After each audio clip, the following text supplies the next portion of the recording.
I think we had every issue we could have in a house we've had with this house. I mean, we've had floods, we've had electrical problems, we've had mold problems and permit problems and all the problems.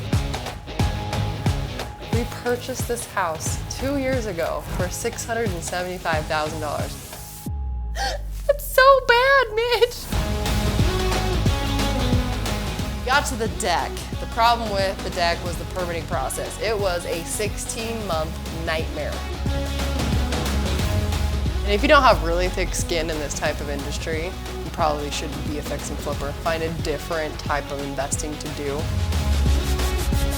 Being educated, we know we have to have exit strategies in place. We know what those exit strategies are. We know how to execute them. And I can tell you, being an educated investor saves our bacon.